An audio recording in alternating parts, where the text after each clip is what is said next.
Guys, welcome to Better Bachelor. My name is Joker with a face for radio and a voice for print. How the Cobra Effect explains everything wrong in modern society.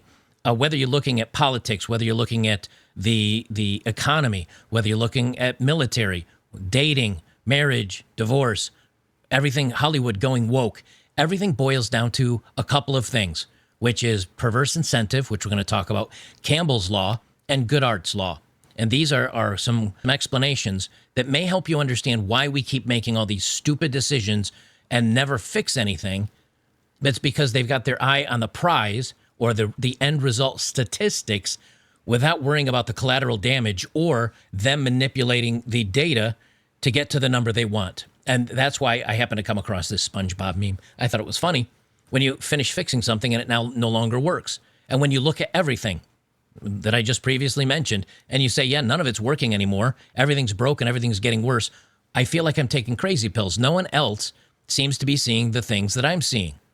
Well, it reminded me a lot of a conversation that was in Idiocracy. I don't know if you've seen it. I think it's Mike Judge. I forget the guy's name that made the movie. But there's a conversation in there that seems to be an awful lot like what the conversation we, guys that have their head in the game and kind of are paying attention, it's kind of the conversation we're having with other people on the internet. I'm going to play that clip real quick, and then we'll continue discussing it. For the last time, I'm pretty sure what's killing the crops is this Brondo stuff. But Brondo's got what plants crave. It's got electrolytes. The plants aren't growing, so I'm pretty sure that the Brondo's not working. But I do know that if you put water on plants, they grow. So why don't we just try it, okay? And not worry about what plants crave. Brondo's got what plants crave. Yeah, it's got electrolytes. What are electrolytes? Do you even know? It's what they use to make Brondo. Yeah, but why do they use them to make Brondo? Because Brondo's got electrolytes. Obviously, I think many of you would agree. This is kind of what it feels like to speak to anybody on the internet about any topic today. Almost everybody has to be adversarial, and they're fighting for something that seems to be absolutely stupid. I'm going to read the laws and the main sections of this, and then I'll show you some examples of how it's all being pulled apart, basically. Perverse incentive is an incentive that is unintended and undesirable results that is contrary to the intentions of its designers. The Cobra Effect is the most direct kind of perverse incentive, typically because the incentive unintentionally rewards people for making the issue worse. The original Cobra Effect. The term Cobra Effect was coined by the economist Horst Siebert based on an anecdotal occurrence in India during British rule. The British government, concerned about the number of venomous cobras in Delhi, offered a bounty for everyone that was basically slain and brought in. Initially, this was a successful strategy. Large numbers of snakes were ended for the reward. Eventually, however, people began to breed the snakes for the income. When the government became aware of this, the reward program was scrapped. When cobra breeders set their snakes free, the wild cobra population further increased. This is a story often cited as an example of Goodhart's Law or Campbell's Law. Now, the part they don't really clarify here is that because people were breeding these snakes and then ending them and then turning them in for the money, when it didn't become profitable anymore, instead of ending those snakes and turning them in, people out of spite just dumped them. And in the end, the cobra problem actually grew worse over time. And on top of that, the government was out a heck of a lot of money. Sounds familiar, doesn't it? They have some other examples here. I'll just read a couple more. The Great Hanoi Rat Incident occurred in 1902. Same thing. They put a bounty on rats' tails. And within a short period of time, they noticed a lot of rats around Hanoi with no tails. What people were doing is they'd capture the rats, cut off the tails, and release them into the sewers so they could go produce more rats with tails. Another issue in the United States was with feral pigs. They did the same thing. They gave offers for pigtails. And in the end, people just cut off the tails, or they would go into meat processing plants, buy the tails for a low dollar amount, turn them into the government for a high dollar amount. They have many, many, many similar stories like this. I could probably read for another half hour, but you get the idea. Is that these were things that were initially designed for good reason and maybe even for a good cause, to fix something that was broken. But because they were easily manipulated or easily, I guess the only word you could use is abused, because they were able to do that, people took advantage of the system, much like what's happening today. If you think about when I talk about marriage and divorce, they changed the laws back in 1969 because men, when women were getting or wanting a divorce, or even when men wanted a divorce, one of them would have to complain and say the other one was doing something inappropriate or harmful or illegal, even if they weren't, so they could get the divorce approved. And on top of that, men were losing 90% of their income and assets doing this. When Reagan passed the no-fault divorce, men only lost half, which was a win, supposedly, against 90%, and you could do it for no fault. Fast forward to today, women are now taking advantage of that by saying, I just want to go, and after a very short marriage where maybe she didn't have much to offer into it, she walks away with the cash and prizes. It had a good reason for doing it, but there's unintended consequences. Now look at other things that are happening today. Look at women's expectations in dating. They've heard on social media that they should have the best of the best. They were raised to be told, you're amazing, don't let anybody put you down, you're awesome, you're wonderful. It has a good incentive because you're trying to get young people to grow up where they don't feel bad about themselves, they're not shamed, they're not bullied, they're not upset, they're happy. But instead, it created a bunch of narcissistic little monsters. And today, those narcissists are out in the dating world, and they have all the expectations. This is Campbell's Law. Campbell's Law is an adage developed by Donald T. Campbell, a psychologist and social scientist who often wrote about research methodology, which states the more any quantitative social indicator is used for social decision-making, the more subject it will be to corruption pressures, and the more apt it will be to distort and corrupt the social pressures it is intended to monitor. And an example of this, LGHD TV representation, representation of minorities, representation of people that may have a physical or mental disability. Now they've been overrepresented in media, in movies, and in other things, yet we're still told that they're being held back, that they're being held down, even though statistically we're leaps and bounds above what the actual statistics are for us here, at least in the United States. So for an example, a movie will say it's diverse, and then it's over inundated with LGHD TV representation and women and everything else. And when you look at the statistics compared to the United States, it's not anywhere close. They say in applications, Campbell's Law is related to the Cobra Effect, which is the sometimes unintended negative effect of public policy and other government interventions in economics, commerce, and healthcare. They say in education, in 1976, Campbell wrote, achievement tests may be well-valued indicators of general school achievement under conditions of normal teaching aimed at general competence. But when test scores become the goal of the teaching process, they both lose their value as indicators of educational status and distort the educational process in undesirable ways. Similar biases, of course, surround the use of objective tests in courses or as the entrance examinations. The social science principles of Campbell's Law is used to point out the negative consequences of high-stakes testing in U.S. classrooms. This may take the form of teaching to the test or outright cheating. The high-stakes education rule is identified and analyzed in the book Measuring Up, What Educational Tests really tells us.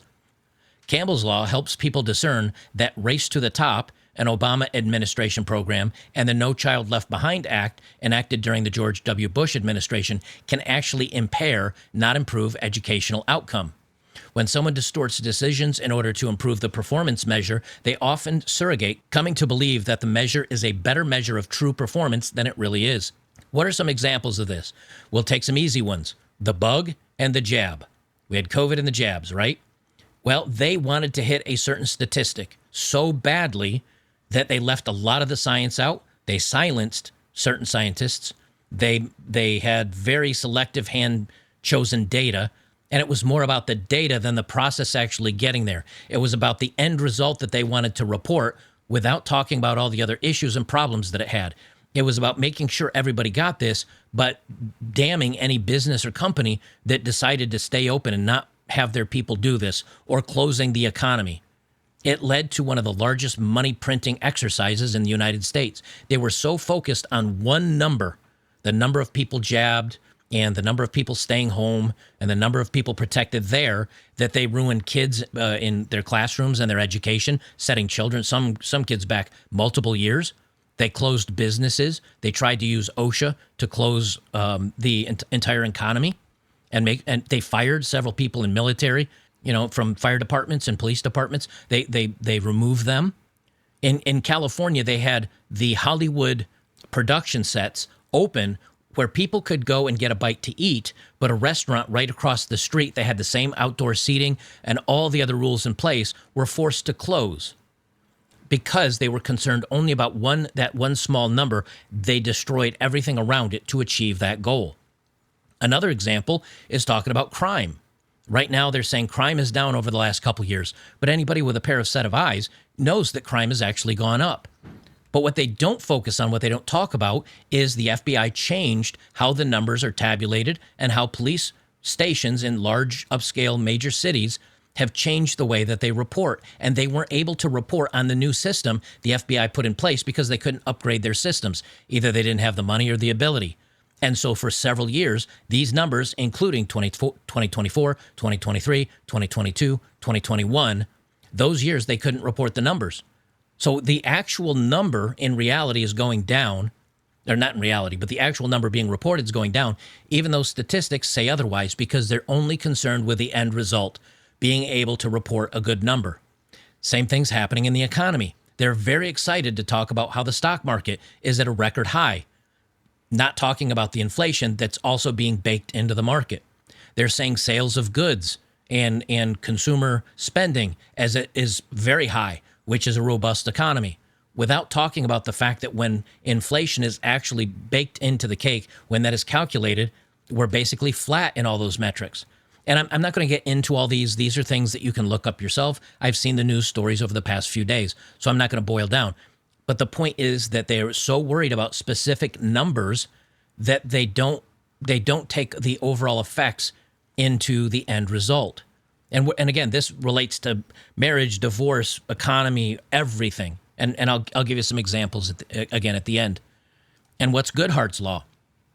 Goodhart's law is an adage often stated as, when a measure becomes a target, it ceases to be a good measure. It's named after British economist Charles Goodhart, who's credited with expressing a core idea of the adage in 1975 in an article on monetary policy in the United Kingdom. Any observed statistical regularity will tend to collapse once pressure is placed upon it for control purposes. Here's a good example right here. California fails to track its homelessness spending or results, a new audit says. Why did Governor Gavin Newsom say the most important thing for them to cure is homelessness, and yet homelessness is at its worst in a very long time, and on top of that, they're not even tracking the homelessness problem or the spending or the results, the new audit says? Well, that's very simple. The perverse incentive. There's a lot of nonprofit organizations. There's a lot of politicians. There's a lot of government jobs that are created to solve homelessness. If you actually solve homelessness, those jobs, i.e. the people that are in charge of this, those jobs and that income goes away. But if you don't fix it, you're allowed to collect hundreds and hundreds of thousands of dollars, if not millions of dollars of income. So the nonprofits, it's their business model. The politicians, they run on fixing the problem. People elect them to fix the problem. Then they fail to fix the problem, and they end up lining their own pockets. It's like hiring somebody to get rid of the cobras. And the politicians are the ones breeding the cobras and turning them in and showing everybody how they're working on ending the cobras. And in the meantime, they're paying themselves for the cobras. It's also like Campbell's Law and Goodhart's Law, where the number becomes the actual thing you're trying to prove. And instead of doing normal process, which is tracking your progress to get to the number, you manipulate the data to get to the number, thus not actually fixing the problem.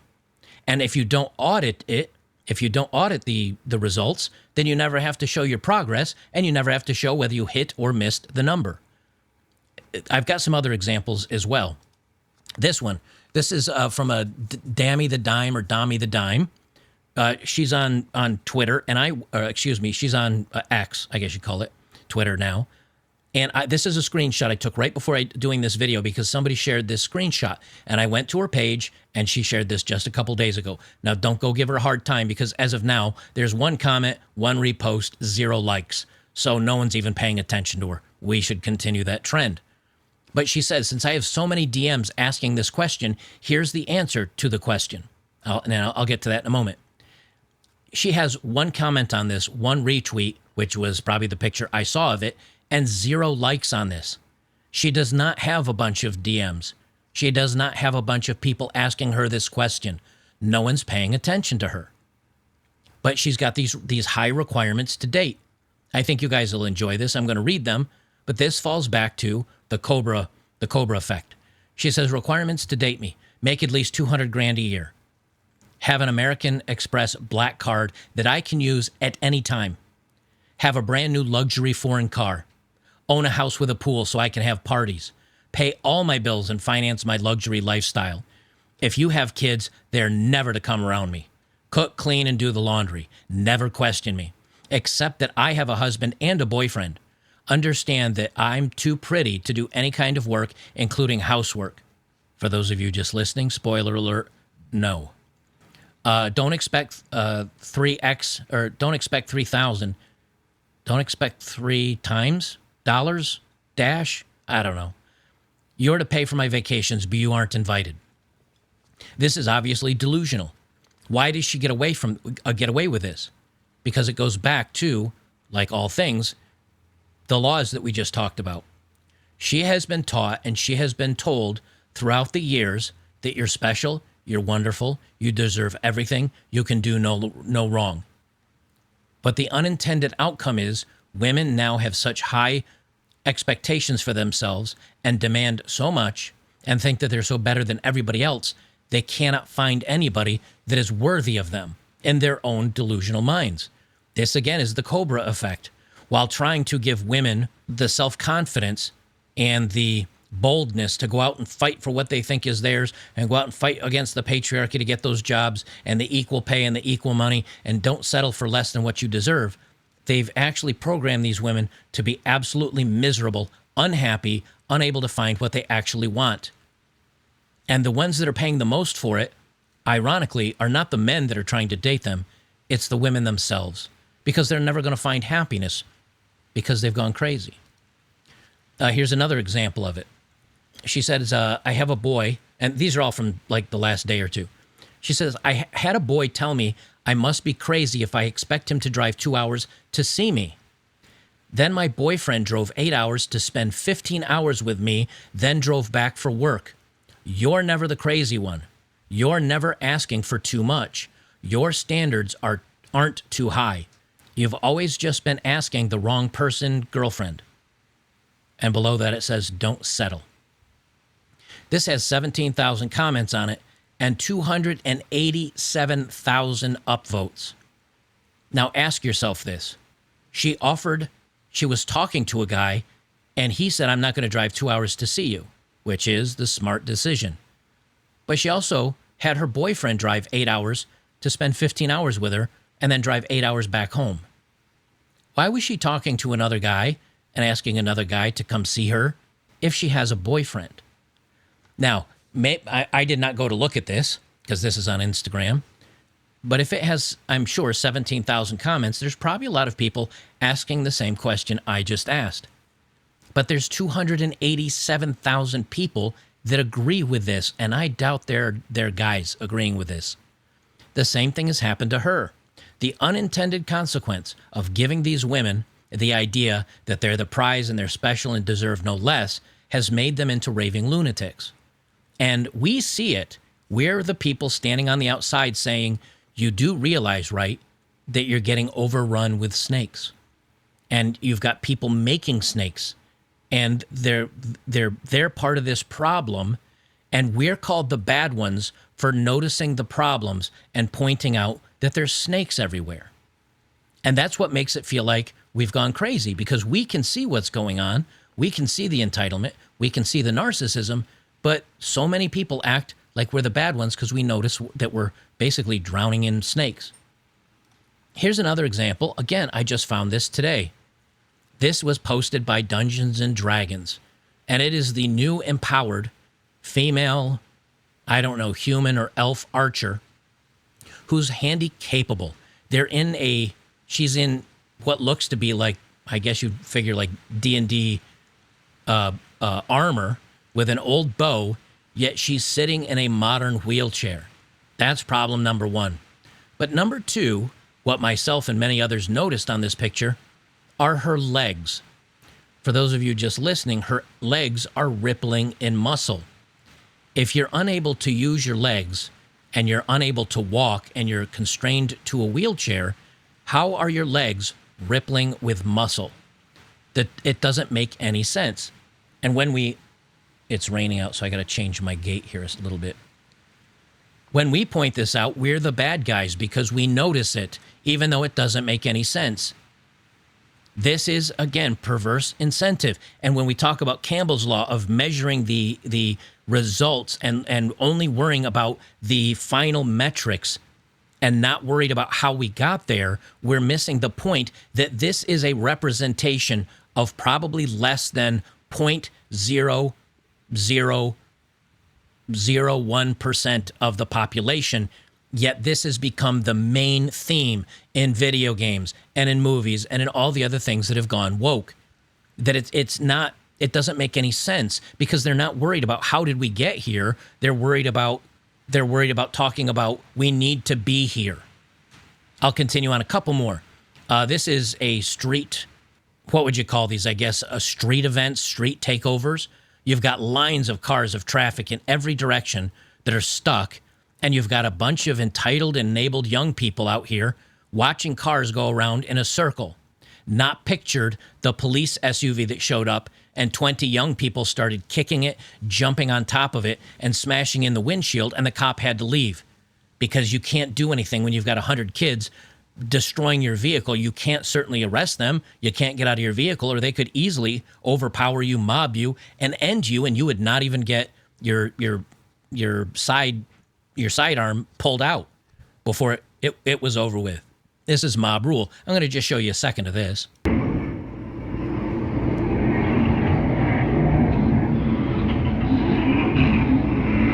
And if you're just listening, you can see everybody jumping on the SUV, mobbing it, destroying it. And the police car was trying to come in and break it up. Did he succeed? No. He eventually had to leave the area. How does this happen? Again, the Cobra Effect. We find that minorities, young people, people doing these flash mobs on the stores, they've been told not to arrest minorities. Don't show minorities pictures in the newspaper when they've committed crimes because it overwhelmingly leads to people being isms and phobes towards them. And if I think of it, I'll find some of the articles and I'll overlay them in the box right. Which direction? Right here. I'll overlay them in the box. Same thing with the schools, school tests, school grades. I think it was in Oregon, maybe Portland, maybe Seattle, one of those West Coast areas where I think it was the mayor said we're not going to track test scores of kids because an overwhelming number of minority children are not able to pass the tests. This is eradicating that end result metric because you can't get there. And so they claim that they've won. This is Campbell's Law or Goodhart's Law. They've claimed they've won because, well, we're not just even going to track the number anymore. So we've won everybody. In the meantime, just like in Baltimore, 99 or 100% of the students aren't passing math and English, graduating high school, and not having a reading and math comprehension level at a fifth grade level. At a fifth grade level, which would be like, 12-year-old kids or whatever? It's because they're worried about the metrics and the numbers. They're not worried about the process of how we actually got there. Same thing with this, taking away the cashless, or I should say, implementing cashless bail, where all of a sudden you've got all these problems. And when you look at this and you say, but you're failing, they say, well, our crime numbers, we've met our crime numbers. They've manipulated the data to get there. The crime is still real, but then they can report that they're solving the problem, which they're not. Here's another example. This is from Ollie London, a female pastor. Now, I can't play this video because she says baby deletion, except the real word. She says it, 100 times in 2 minutes. She's wearing a Planned Parenthood shawl around her neck, and this is a priest with a priest collar in a church. Female pastor wearing a Planned Parenthood scarf praises baby deletion after deleting 2 of her own babies. She said, I felt God's presence with me as I made the decision to end 2 pregnancies, and I felt no guilt, no shame, no sin. And she's teaching the congregation. She's preaching. Again, the Cobra Effect. We need to let women be pastors. We need to let women be more inclusive in the church because we want to do the right thing and let women become part of this society. The bad outcome, the unintended outcome. Women are now using it to preach their values, not the value of the Bible, not the value of the church, but her own personal value, her own politics. Another example. Now, this is also Campbell's Law, but it's also the Cobra Effect. The unintended consequences. They're pushing the TV stuff in movies, in video games. They think that they're going to do the right thing by they want to get this message out so people come to appreciate people in these communities and accept them and love them. The unintended consequences. These movies are losing money hand over fist. No one's going to see them anymore. They're ruining brands like Star Wars and the Marvel Universe. They're getting panned. That's one of the unintended consequences. What's the other one? Acceptance of the LGHD TV community is now starting its downward trend. It was growing and growing and growing over the last 10 or 20 years. And now for the first, I think, second year in a row, it is starting to go down. People are tired of it. They're fed up with it. They've been over inundated. And they refuse to look at the statistics. They refuse to look at their own incomes. And they have an unintended consequence. This is from Espresso. 20 woke films that are really hard to watch. Ironically, they have Birds of Prey showing. But they have many, many others. I'm not going to flick through all of them. We've talked about them before. Same thing in the video game industry. Concord lost upwards of $400 million for Sony and the government. Oh, wait. Did the government give to Concord or did they give to the other one that went woke and failed? Either way, they're spending hundreds and hundreds and hundreds of millions of dollars on these woke products. And they're failing. And no one's interested. And that is the perverse incentive. The message is more important than the actual results. And then you look at the unintended outcomes. These companies are going broke. They're going woke and going broke. Same thing with Disney and Netflix. I pulled this up. This is a ranking of many of the AAA or popular games over the last 20 years, going back to 1992. So even further than that, just about 30, what would that be, 32, 33 years. And people have gone through and put rankings of, does it have woke content in it? You'll notice here, this is from the 90s. I don't have the exact dates because I have this zoomed up. You see all these little blue markings. It means recommended, no content. And the ones that have a little bit, very minor, very minor. And here you start seeing the first ones really start popping up. Let me see when this is here. The first ones start popping up 2013. Now let's fast forward all the way to 2024. And what do you notice?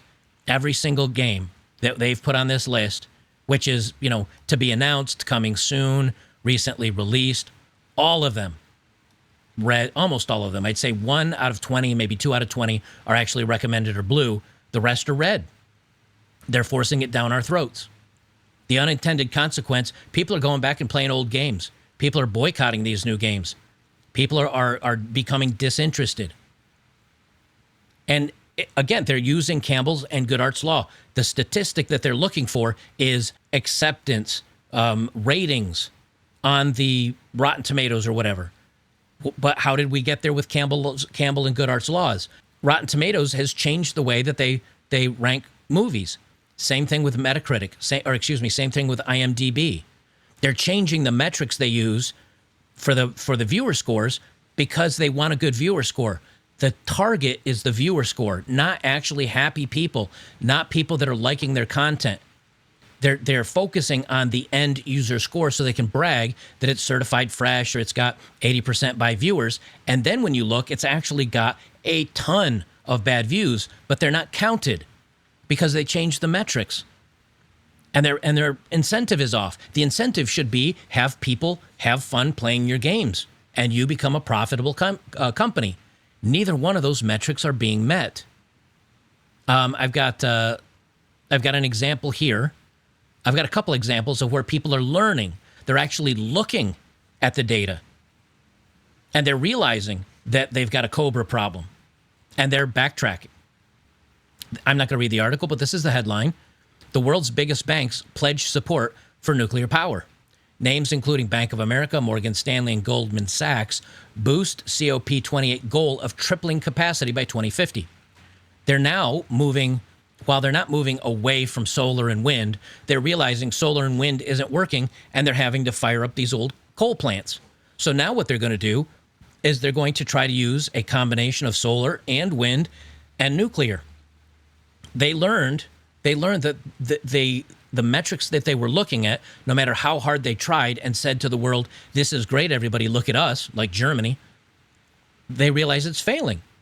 But these are the people that are learning. Now, of course, they're probably learning because Bank of America, Morgan Stanley, and Goldman Sachs will probably be the ones that will be financing this project, and they'll be able to make a lot of money.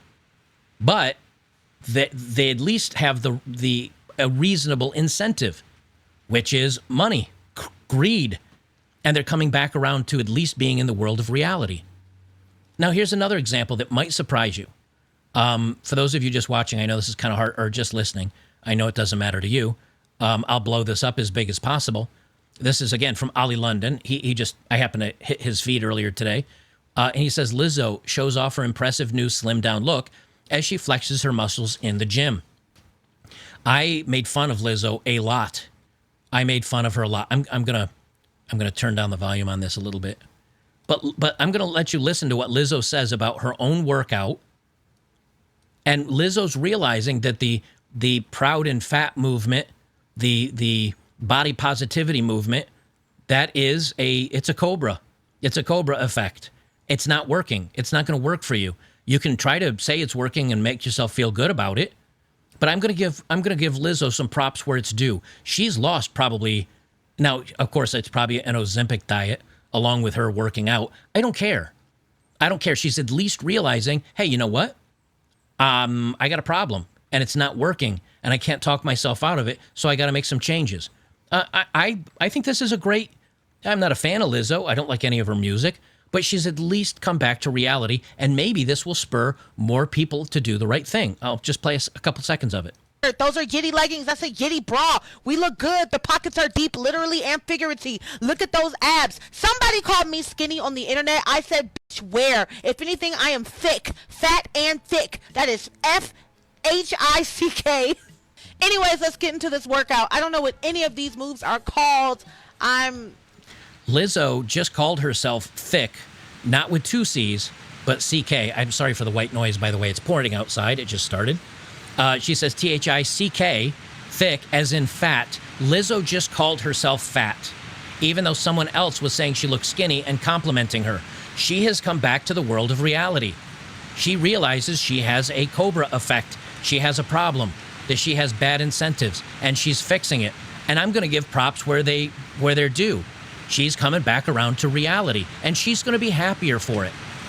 I had to stop recording. The white noise got so bad I couldn't hear myself think, because it was raining out. And I've got somebody sent me this music. I figured I would play it as a background. It kind of fits our needs today. It's Eden's Awakening by the Omniclefs. They're here on YouTube if you want to check them out. But thank you very much for the use of the music. I appreciate it very much. The name's been blurred out, but this is 42 years old. Now, you notice I say this is 42 years old, not she. Because this is insane. That's about me. We are 5 people looking for the right one. We have separate needs. This goes back to the insanity of an entitlement of thinking that you're owed and you're all going to find the perfect person. We're 2 lesbians who are looking to become pregnant together. And then the dad will go away. So you show up and basically, I don't know, have unprotected relations with 2 overweight women that look like lumberjacks without beards. One asexual female looking for someone who can cook and clean and give occasional words of affirmation, but 0 physical touching. Okay, so far you're a sperm bank and you're just someone that cooks and cleans. Good luck with that. And another heterosexual woman who may just want casual hookups. Also, a slightly odd straight dude, supposedly, who's just here to watch all of it happen. My interests, plant-based, tattoos, and festivals. I have no words. I have... This is what I talk about with the entitlement, with the craziness. Because you know those two women that want to get pregnant, they're probably going to want child support, but if they don't, they probably are going to be on government dime. Why do I say that? Because if they had money, if they were successful, if they were working, they would use IVF. They would go to a bank and find some Chad or something or other and get his, offerings. But no, they want to do it the old-fashioned free way. And then they're probably going to be on our government dime. And your job is done, dude. Go away. Then you can cook and clean and give words of affirmation to a woman, but you get zero physical anything. Maybe you can even, if you're lucky, maybe you can even give her some money. A straight woman who may want to hook up, God knows what she looks like, and a slightly odd dude that's going to just sit there in the corner and play sharpshooter and watch it all happen. And this is at 42 years old. If you feel like things are falling apart, they are. But it's not because of you. It's not because of anything you've done. The world is literally going crazy around us. And ironically, we're called the bad ones because we notice it happening.